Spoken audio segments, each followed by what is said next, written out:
Bienvenue à tous ce matin, pendant cette saison de congé, cette saison estivale. Si vous êtes de passage, si vous fait quelques fois que vous venez, prenez le temps aussi de prendre contact avec nous à la fin de ce culte, qu'on puisse aussi vous aider, peut-être prier aussi avec vous pour peut-être des besoins particuliers et personnels.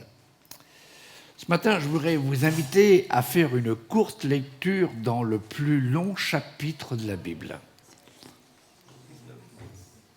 Le psaume 119.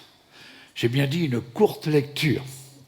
Le psaume 119, où nous lisons ceci au verset 18, quelque chose d'extraordinaire. Il est dit ceci: « Ouvre mes yeux pour que je contemple les merveilles de ta loi. » Est-ce qu'on peut le dire ensemble à haute voix? Vous êtes prêts? On y va. Ouvre mes yeux pour que je contemple les merveilles de ta loi. Et puis, regardons aussi dans la version, la Bible du Semeur, qui est peut-être presque pareil, mais avec peut-être une pointe je dirais, d'intensité. Il dit ceci: « Ouvre mes yeux pour que je voie de ta loi les merveilles. » Ça implique quelque chose, ça implique que si Dieu veut nous ouvrir les yeux, c'est pour que nous puissions regarder sa parole. Vous me suivez? Et ce matin, je voudrais vous dire que nous pouvons avoir de merveilleuses choses autour de nous. Moi, le matin, quand je me lève, la maison dort, je me lève, j'ai une chose merveilleuse à côté de moi, c'est ma femme qui continue à dormir. Et puis, je me lève, quelquefois j'ouvre la fenêtre, ou la fenêtre est ouverte, je regarde par la fenêtre, je vois la pluie. Mais c'est quelque chose de merveilleux, la pluie. Si on n'avait pas la pluie, notre Terre serait un peu comme la planète Mars, tout à fait sèche. Mais si Dieu ne nous ouvre pas les yeux, alors nous ne réaliserons jamais les merveilleuses choses que Dieu met à notre disposition. Nous ne réaliserons pas les merveilleuses choses qui sont en nous et que Dieu veut utiliser pour sa gloire. Combien ici sont d'accord que Dieu est en eux? Donc il y a des merveilleuses choses en toi. Mais il faut que Dieu ouvre ses yeux pour que tu réalises le potentiel qui est en toi. Et plus nous nous approchons de Dieu, plus nos yeux s'ouvrent et nous découvrons les merveilles de sa création. Et recevons ce sentiment de protection de ce que Dieu a créé. J'aimerais, ce matin, un petit peu, je dirais, un peu dans les congés, un peu, on a entendu parler de différents prédicateurs, les congés, les fêtes, enfin, l'été est là, le soleil est là. Mais j'aimerais vous raconter une histoire que j'ai entendue lorsque, il y a 2 ans de cela, je me trouvais en Arizona. Et c'était en hiver, mais il faisait pas moins de 28 degrés. Pas mal, hein. Et j'étais dans une des conférences, et cette histoire m'a bouleversé. Puis je l'ai mis de côté, et puis dernièrement, j'ai dit, il faut quand même peut-être que je la narre et je puisse la raconter à tous ceux qui peut-être sont dans les difficultés. N'ont pas leurs yeux ouverts sur ce que Dieu voudrait qu'ils voient.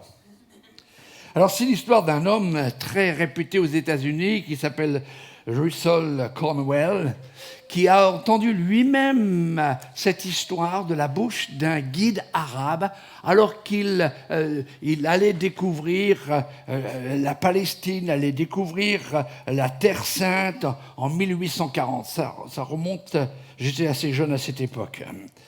Et un soir qu'il était dans un campement près d'un feu, alors ce guide arabe lui raconta l'histoire d'un homme qui venait de l'Afrique du Sud et qui vivait dans sa ferme. Il avait des terres, il avait une charrue, il avait une paire de bœufs. Et ces terres produisaient des récoltes qu'il vendait au marché afin de subvenir aux besoins de toute sa famille.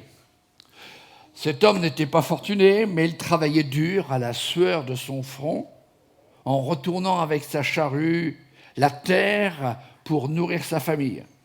Et puis un jour, un homme qui était un voyageur, qui voyageait dans le monde entier, il est venu et puis il a vu cet homme qui travaillait tellement durement, qui peinait dans son labeur. Et il s'est approché de ce fermier, de cet homme qui venait du sud de l'Afrique, et lui a dit « Mais pourquoi travailler si dur ? Il te suffirait d'aller en Inde, parce que là-bas, ils ont découvert dernièrement des mines de diamants. Là-bas, dans la vallée de la Lune, entre deux montagnes, tout ce qu'il faut faire, c'est de se tenir au milieu de la rivière, de plonger la main dans l'eau pour en tirer un diamant de la taille d'une grosse pierre. Tu deviendrais énormément riche et plus besoin de tirer après les bœufs ta charrue, de suer et de retourner cette terre qui est inculte. » Cette nuit-là, cet homme alla se coucher, insatisfait de son sort. Il se tournait dans le lit sans pouvoir vraiment se reposer. C'est souvent ce que font beaucoup qui pensent à leurs soucis, qui pensent à leur propre vie, qui pensent qu'ils pourraient vivre mieux, comment arriver à dépasser leurs inquiétudes. Et cela a duré, non pas plusieurs jours, mais plusieurs nuits, jusqu'au moment où il décida de devenir ce chercheur de diamants et faire fortune. Il vendit sa ferme, il embrassa sa femme et ses enfants en leur disant qu'il partait pour une courte période au lieu indiqué en Inde, chercher des diamants sans jamais les trouver. Et il laissa sa femme en disant « Je pars pour une courte période, je reviens et je serai riche et nous serons tous riches. Et terminez le labeur, terminez les soucis, la richesse est à nous. » Il arriva aux Indes, il alla justement dans cette vallée de la Lune, entre deux montagnes, et il mit ses pieds dans la rivière, il chercha, sans jamais trouver de diamant. Dans son plus grand désespoir et dans sa grande honte,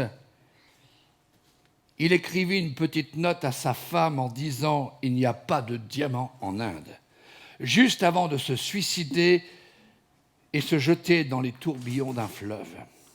Alors cette histoire est vraie, elle est dramatique, elle est triste, mais ce qui s'est passé après est tout à fait étonnant, renversant. Le nouveau propriétaire de la ferme, avec la même charrue, la même paire de bœufs, la même terre, les mêmes sillons, la même boue, la même difficulté de travail à la sueur du front, jour après avoir installé sa petite famille dans une cabane, il retournait la terre, puis après il semait pour attendre une bonne récolte, et à un moment donné, la charrue s'arrêta, elle était bloquée, parce qu'il y avait une grosse pierre. Il prit cette grosse pierre et la jeta de côté. Il continua. Et à nouveau, une autre grosse pierre. Il prit cette grosse pierre et il l'a mis de côté. Des pierres qui paraissaient sans importance. Elles étaient noires. Mais la chose incroyable, c'est que lorsqu'il mettait ces pierres de côté et que le soleil venait frapper sur les pierres, ces pierres reflétaient toutes les couleurs de l'arc-en-ciel. Alors il en prit quelques-unes de ces pierres et les mit au-dessus de la cheminée comme décoration. Et puis, quelques jours plus tard, le curé du village, si vous n'aimez pas le mot curé, alors le pasteur du village d'Enfreville, voilà, c'est mieux, eh bien, est venu lui souhaiter la bienvenue, lui et sa famille, pour l'inviter aussi au service le dimanche.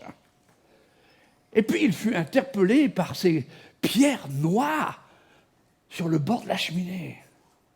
Et il demanda à l'homme, « Où as-tu trouvé ces pierres ?» Et l'homme répondit, « Dans mon champ.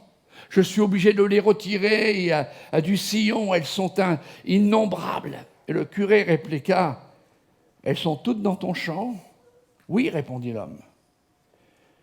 Et le curé dit à cet homme, « Ne connais-tu pas la valeur de cette pierre ?»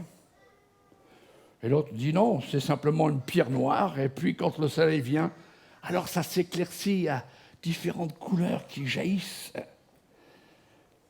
Et l'homme réfléchit, il prit ces pierres, et le lendemain, il alla au village pour faire analyser ces pierres, et une de ses plus grosses pierres. Et alors que le bijoutier regardait cette pierre analysée, alors on trouva, après avoir nettoyé, après avoir poli cette pierre, que c'était un des plus gros diamants qui représentait la somme de 25 000 $ au XVIIIe siècle. Ça vous ferait plaisir de trouver un diamant de 28 000 $ dans votre jardin. Ce fut la grande découverte. Cette terre devint la plus grande ressource de diamants dans le monde entier. Même la reine d'Angleterre et plusieurs royautés ont été dans cette propriété pour acheter des diamants. Ces diamants qui appartenaient à un homme qui a été tellement loin pour chercher le bonheur et qui a fini par se jeter dans un tourbillon d'un fleuve impétueux. Il n'avait jamais réalisé qu'il vivait sur des terres. Il vivait sur des mines de diamants. Laissez-moi vous parler de la réalité dans nos vies. C'est cette réalité, avoir toujours plus pour être heureux. Avoir toujours plus pour être heureux. C'est une réalité dans nos vies. On pense, si j'avais ce qu'ils ont, si j'avais cette famille, puis certains maris, oh, si j'avais cette femme. Remercie Dieu déjà pour celle que tu as. Le jour où elle part, tu ne sais pas ce que tu as perdu, tu ne sais pas ce que tu vas retrouver. Ou des femmes, oh, si j'avais cet homme. Si j'habitais dans tel environnement, si je pouvais atteindre ce niveau de vie, si j'avais cela. On regarde toujours l'herbe qui est plus verte ailleurs que chez soi. On cherche le bonheur ailleurs, la richesse ailleurs, la réussite ailleurs. Et on échoue parce qu'on ne réalise pas que là où nous sommes, là où Dieu nous place, ou là où Dieu nous envoie à être, il y a, là où nous sommes dans la volonté de Dieu, une mine de diamants. Est-ce que je peux prophétiser à ta vie? Là où tu vis et là où Dieu t'emmène, si tu obéis, tu vas vivre sur une mine de diamants.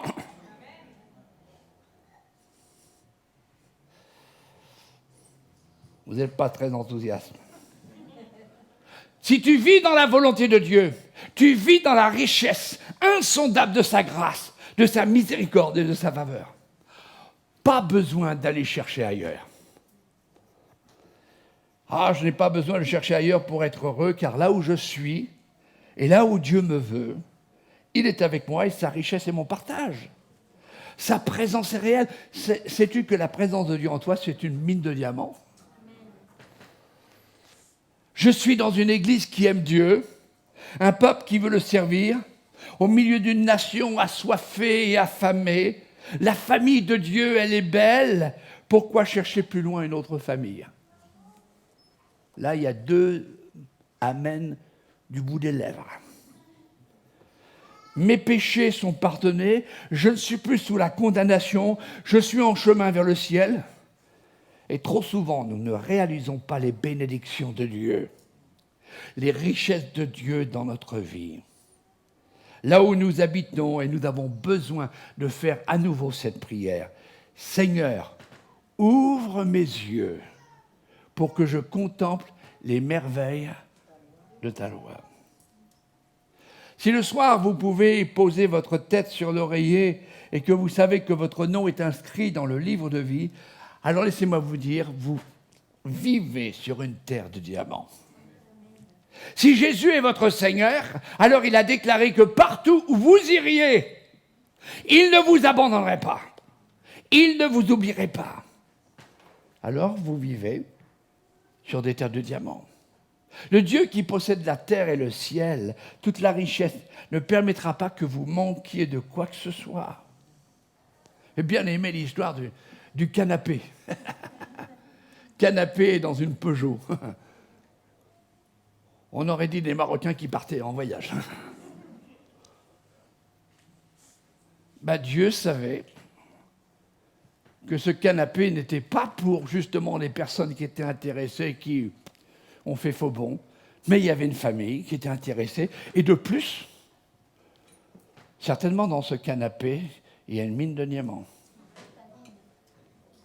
Ils ne le savent pas. Mais dans ce canapé, des hommes et des femmes de Dieu se sont installés. Ils ont mis la présence de Dieu. Lundi prochain, ils vont parler. Je ne pense pas qu'ils vont parler tout de suite de sous ou d'argent, mais ils vont livrer leur cœur. Ils vont parler de Jésus, qui est une mine de diamants. Si Jésus est votre Seigneur, alors vous vivez sur une mine de diamants. Dieu qui possède la terre et le ciel, toute la richesse. La Bible dit que s'il prend soin des petits moineaux, vous avez déjà vu les petits moineaux? Alors à combien plus forte raison il prend soin de ces gros moineaux qui sont ses enfants? Je n'ai pas dit les corbeaux ni les merles. Hein. Parce que les merles dans les cerisiers, on serait là, pam, pam. Il est temps d'arrêter de penser que ceci, que cela pourrait vous rendre plus heureux. Il est temps de commencer à vous réjouir de ce que vous avez déjà, de ce que Dieu vous aime, de ce que Christ a fait pour vous, de ce que les écluses des cieux sont ouvertes. Est-ce que vous croyez que les écluses des cieux sont ouvertes? Même si les banquiers sont en train de s'arracher les cheveux, laissez-moi vous dire que le banquier céleste, lui, ne s'arrache pas les cheveux. Parce qu'il est riche. Quelle richesse de savoir que Dieu vous aime, de ce que Christ a fait pour vous.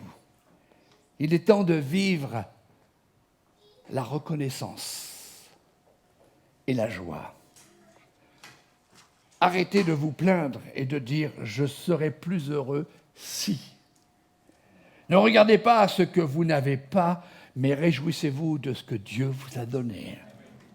Réalisez que vous n'êtes pas en réanimation en ayant des tubes dans le nez, dans le ventre, dans les oreilles, enfin partout. Vous n'êtes pas sur un lit d'hôpital ce matin, ni dans une chaise roulante, mais bien sur vos deux pieds, respirant et bougeant. Et ça, c'est une mine de diamants, la santé. Ne voulez-vous pas dire merci à Dieu? Oui, mais j'aimerais bien quand même pouvoir avoir ceci, cela. Et quand tu penses comme cela, c'est que tu penses que Dieu ne fait pas bien son boulot et que tu voudrais le faire à sa place. Écoutez bien cette citation ou cette déclaration qui suit. Quand on vit dans une pleine dépendance de Dieu, alors on vit là où il y a des diamants. Amen. Quand on vit dans une pleine ou dans une totale dépendance de Dieu, alors on vit là où il y a des diamants. Il y a tellement des choses pour lesquelles vous devrez être reconnaissant. Tellement de choses que Dieu vous a données. Il faut que vous appréciez ce moment présent. Peut-être que votre mariage est un peu bousculé, ballotté. Et le diable est en train de vous dire qu'ailleurs, vous pourriez être mieux. Vous pourriez connaître plus l'amour avec quelqu'un d'autre. Essaye de faire une expérience. L'herbe est un peu plus tendre et plus verte. Mais croire qu'ailleurs, c'est meilleur, c'est se préparer à plonger dans un tourbillon, pour ne pas dire boire le bouillon. Restez là où vous êtes, ou allez là où Dieu vous appelle, car il y a des diamants, une richesse incroyable de bénédiction. Commencez à creuser là où vous êtes. Sondez votre cœur. Laissez le Saint-Esprit sonder votre cœur. Sondez votre âme. À lui laisser la place pour qu'il règne. On a entendu un magnifique message sur le trône de Dieu. Rappelez-vous de cette histoire. La même charrue, la même paire de bœufs, le même terrain, la même boue, le même dur labeur. Et pourtant, là, il y avait des diamants. Ça doit être tellement fatigant au Seigneur d'entendre constamment ses enfants se plaindre de ceci, que ceci ne va pas. Il n'y a plus d'amour. Je crois que dans le dernier chant, sauf si ma mémoire me fait défaut, on a chanté « Je chanterai encore plus fort ». Je chanterai encore plus fort, malgré les circonstances. Je louerai encore plus fort. Ah, peut-être si je faisais partie d'une autre église plus grande, avec des prédicateurs plus dynamiques, où il y a plus d'amour et qu'on m'accorde un petit peu plus de considération, je serais au top spirituel. C'est faux. Comme je l'ai dit dans un Twitter cette semaine, si vous cherchez un meilleur pasteur, n'en cherchez pas un, mais priez pour celui que Dieu vous a donné et vous verrez l'amélioration. Il y a dans cette église des diamants, pour l'instant. Ils peuvent être enfouis, mais ils sont là. Pourquoi ? Parce que Dieu a fait des dons à l'église. Christ a fait des cadeaux à l'église pour son édification. Mais quand on cesse de regarder à celui qui a tout donné, a tout accompli, celui qui donne entièrement satisfaction, et qu'on regarde ailleurs, c'est là qu'on commence à perdre la richesse en Dieu et sa joie en Dieu. Si seulement, d'après ce qu'on voit quelquefois dans les émissions à la télévision, on vivait sur une île paradisiaque. 365 jours, le soleil. Presque pareil qu'au Brésil. Qui n'aimerait pas vivre 365 jours au soleil ? Hein ? Mais savez-vous que ça va vous coûter au niveau de la crème anti-soleil ? Il faut savoir ce que vous voulez. On voudrait que l'eau soit bonne, la rivière pleine de poissons. Alors tu peux penser que vivre ailleurs sera meilleur pour toi, mais si tu ne vis pas là où se trouve la volonté de Dieu, tu seras toujours insatisfait. Nous vivons en France, nous avons encore la liberté d'expression, de croire, de témoigner, de lire sans craindre pour nos vies, alors que des frères et sœurs risquent de perdre leur vie parce qu'ils ont simplement une petite portion des Écritures. Peut-être que tu possèdes plusieurs Bibles chez toi avec plusieurs versions et toute une librairie de livres d'exhortation, mais ça ne te donnera pas le bonheur si la parole de Dieu, qui est un diamant, n'agit pas dans ton cœur et te change. Encore une fois, le besoin aujourd'hui, c'est que Dieu ouvre nos yeux pour que nous soyons toujours reconnaissants. Tu as besoin que Dieu ouvre tes yeux pour que tu réalises ce que Dieu t'a donné. Une église, une famille, des pasteurs, des prédicateurs, des frères et des sœurs qui sont extraordinaires. Tu peux dire amen ? Tourne-toi vers ta sœur, vers ton frère. Regarde, comme il y a une beauté, il y a un diamant chez chacun. Profite de la beauté. Profite de la bonté de Dieu. Il faut commencer à nouveau à être reconnaissant et cesser de murmurer, de se plaindre. Relisez toutes les histoires du peuple de Dieu. À chaque fois qu'ils ont murmuré, c'était la cata. Mais quand ils ont commencé à glorifier Dieu, c'était la bénédiction. Ah Seigneur, pourquoi nous ne connaissons pas l'Eldorado ou Hawaï ou les Bahamas? Allez, mieux, la Polynésie. Commence à être reconnaissant, non pas pour ce que tu vas avoir, mais pour là où tu vis et ce que tu as déjà. Revenons à notre diamant. Est-ce que vous connaissez l'origine du diamant ? Le diamant vient du charbon. C'est joli un charbon, hein ? On pourrait faire une belle décoration d'une maison avec un charbon, non ? Moi, je me rappelle, notre frère est dans le ciel maintenant, et notre frère Claude Baron, avant de faire menuisier, il vendait du charbon. Jam, tu te rappelles de cela, avec le vieux Citroën, et mon père qui a roulé avec ce Citroën sans permis. À l'époque, c'était permis. Mais Et moi, je me rappelle, j'aimais être à Saint-Pierre-de-Varengeville, j'aimais me glisser, mais alors quelquefois, je me cachais entre des sacs de charbon. Mais quand ma mère m'attrapait, je ressortais. C'est drôle. On aurait dit un Ivoirien. Tout noir. Alors le charbon, c'est pas joli. Pourtant, le diamant provient d'un morceau de charbon. Un charbon, c'est comme un caillou, un autre, comme autre. Mais ce qui transforme ce morceau de charbon, c'est la chaleur du temps, c'est la pression. Et voilà que d'un seul coup apparaît un diamant. Lorsque le charbon endure la chaleur, la pression pendant quelque temps, que le charbon se laisse faire, se laisse retourner d'un seul coup, on voit tout de suite un diamant qui en sort. Cela prend du temps. Et le message pour chacun aujourd'hui, c'est ne cours ni à droite ni à gauche. Ne va pas vers l'extérieur comme le fils prodigue qui pensait trouver la joie, le bonheur, le succès et la richesse ailleurs que chez son père. Ne te détourne ni t'enfuis lorsque la pression augmente, lorsque la chaleur de l'épreuve survient dans ta vie. Ne refuse pas le défi qui frappe à ta porte. Il va y avoir des jours difficiles de pression, de chaleur intense. On en a connu dernièrement. Des jours où tu n'auras même peut-être pas envie de te lever et de faire quoi que ce soit. Tu n'as pas le droit d'abandonner et d'oublier ton rêve dans ce processus de chaleur, de pression. Dieu est en train de te purifier, d'enlever toutes les scories de ta vie, les imperfections, les lacunes, les manquements, les infidélités, les découragements, les abattements, la dépression, et de faire de toi un joyau pour sa gloire. Un joyau pour sa gloire. Et quand Dieu travaille dans ta vie, dans ton cœur, tu dois le laisser. Et quand tu traverses dans ton champ, alors tu ne te focalises pas sur les diamants, mais sur lui, la raison de ta vie, la raison de ton salut, la raison de ta joie, de ta satisfaction, jusqu'à ce que tu réalises que sans lui, tu es perdu.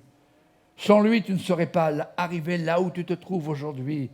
Sans lui, pas d'espérance, pas de certitude. J'ai lu un texte, j'aime beaucoup les proverbes, mais ce texte, dans les proverbes au chapitre 17, verset 24, nous dit ceci: « Mais les yeux de l'insensé sont à l'extrémité de la terre. » Ça veut dire que quand on regarde à l'extrémité de la terre, ailleurs, on ne regarde plus à Dieu qui est présent là où tu es.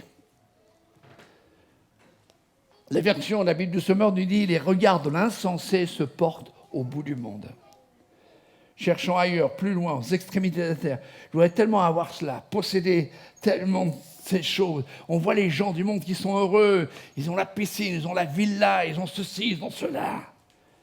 On regarde au bout de la terre, on regarde où normalement, en tant que chrétien, on ne devrait pas regarder, parce que la convoitise et le péché, ce n'est pas le fruit de l'esprit. Un jour, j'apprécierai peut-être les bontés de l'Éternel quand j'aurai ce que je veux. Non, c'est ici la journée que l'Éternel a faite. Réjouissons-nous, soyons dans la joie. J'aimerais tellement que chacun puisse sortir cet après-midi ou ce matin. On ne va pas aller jusqu'à cet après-midi, mais ce matin, vraiment on puisse sortir. Excusez-moi la comparaison, mais elle est biblique. Comme des veaux qui sortent d'une étable. Je n'ai pas dit comme des vaches. Mais comme des veaux. Je ne sais pas si vous avez déjà vu les petits veaux qui sortent de l'étable. Ils sautent. Non, ils ne courent pas, ils sautent. Les quatre pètent en l'air. Nous, on n'en a que deux. Mais sortir de ce lieu avec la joie, ne pensant plus, ne focalisant plus sur nos problèmes, sur nos difficultés, mais dire: Dieu est là et il y a certainement un diamant qu'il va me donner. Peu importe ce qui se passe autour de moi, même si dans ma famille, quelques-uns peuvent décrocher, peu importe si les croyants deviennent plutôt chrétiens canapés, peu importe si les croyants ne veulent plus servir Dieu, moi et ma maison, nous servirons l'Éternel. Parce que servir l'Éternel, c'est découvrir un diamant précieux. Écoutez bien, chaque église est remplie de champs de diamants. C'est à nous de creuser. Et à chaque fois que le Seigneur nous envoie des hommes et des femmes, par déménagement ou peu importe, quand je vois des hommes et des femmes que le Seigneur ajoute à son église, je dis: merci Seigneur pour les diamants. je ne vais pas aller fouiller dans leur compte en banque. Mais ils sont eux-mêmes des diamants. Pourquoi? Parce que Jésus est dans leur vie. Laissez-moi terminer par une autre histoire. J'ai dit que c'était un peu un culte de congé, un culte sympa. Enfin, tous les cultes sont sympas parce que Dieu est présent. Il y a quelques années de cela, je crois que c'était au XIXe siècle, il y avait des marins sur un bateau en mer qui avaient navigué.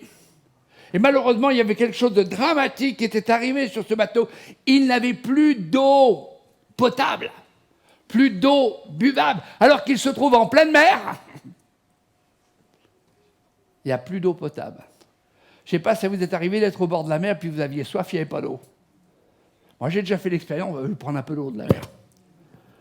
Le résultat, c'est salé. Hein. Et voilà qu'à un moment donné, ils étaient désespérés. Et ils voient un navire au loin.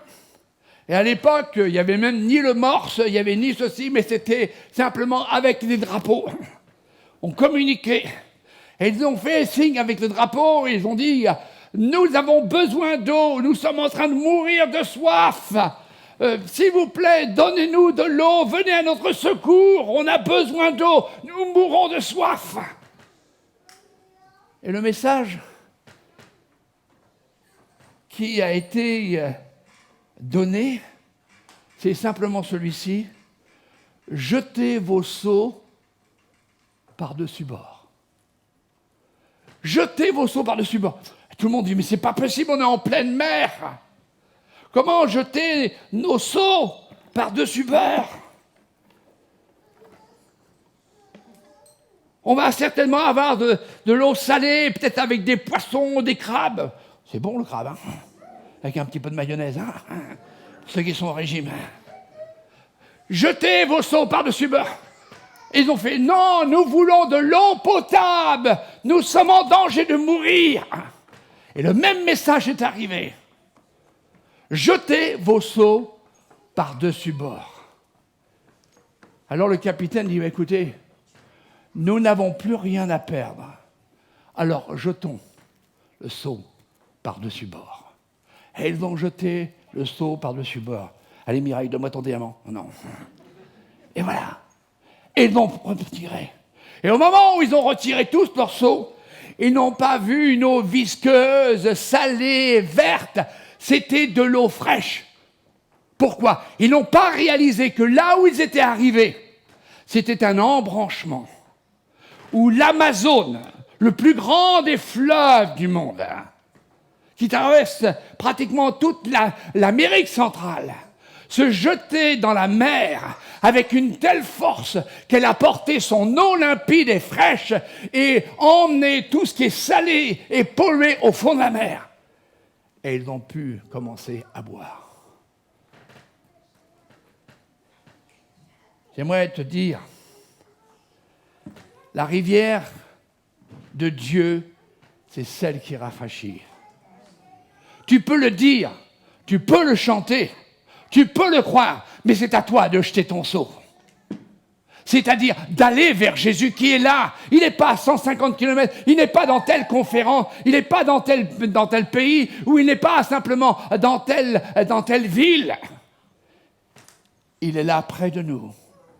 Il est là près de toi. Jette ton seau et tu vas pouvoir être rassasié, rafraîchi. Je suis en train de parler de cette rivière qui coule du trône de Dieu, qui coule, où ça? Juste à l'endroit où tu es, desséché, assoiffé, désemparé. Jésus a dit, si quelqu'un a soif, qu'il vienne à moi et qu'il boive. Celui qui croit en moi, des fleuves d'eau vive couleront de son sein, comme dit l'Écriture. En fin de compte, Jésus est en train de dire, je peux faire ce que tu ne peux pas faire. Je peux amener cette eau parce que je suis l'eau vive. Tout ce que tu as à faire, c'est jette ton seau. Fais le pas de la foi. Viens, approche-toi de Jésus et bois. rafraîchis-toi. Je termine par ce texte, Apocalypse chapitre 22, verset 17. Et l'esprit et l'épouse disent, viens, et que celui qui entend dise, viens, et que celui qui a soif vienne, que celui qui veut prenne de la vie, de l'eau de la vie gratuitement. Peut-être dans un coin de ta vie, tu es desséché, tu es troublé, tu es ballotté. Peut-être que tu dis, ah, si seulement je n'étais plus seul dans ma vie. Alors tu regardes à droite, tu regardes à gauche, tu regardes derrière, tu regardes... Non, regarde à celui qui est ta réponse. Regarde à Jésus. Tu as soif, alors bois de son eau à lui. Et comme il dira à la Samaritaine, tu n'auras plus jamais soif. Dieu veut ouvrir tes yeux afin que tu vois que là où tu es, il y a la richesse de Dieu. Là où tu es, il y a une mine de diamants.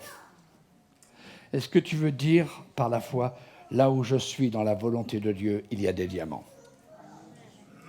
Non, je n'ai pas dit de dire amen, de déclarer, là où je suis dans la volonté de Dieu, il y a des diamants. Dites-le.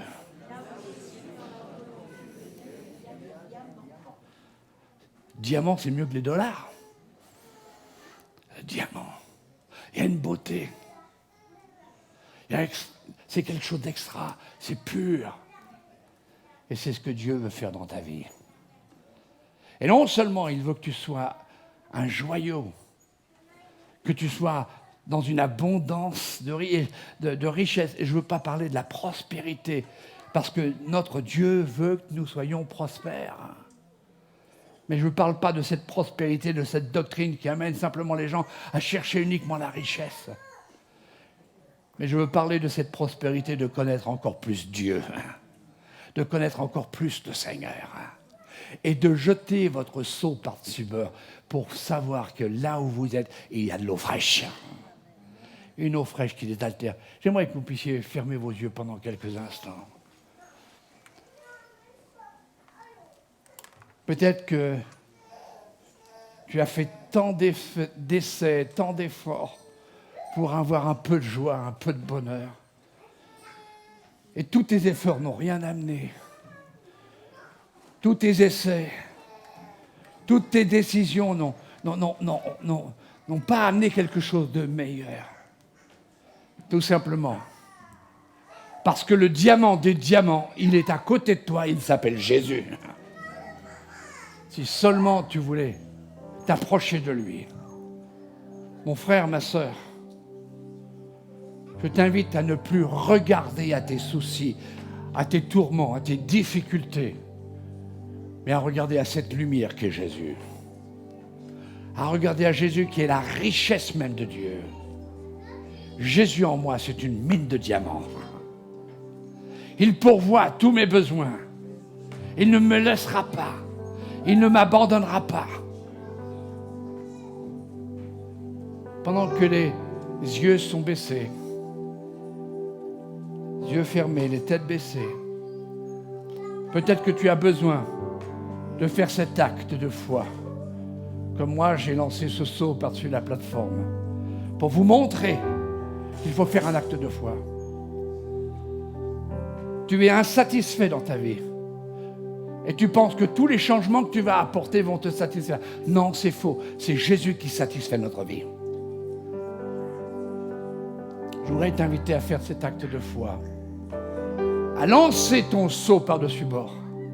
À croire que là où tu es, tu ne te focalises plus sur la tristesse, sur le découragement, sur la déprime, sur peut-être un avenir qui te fait peur.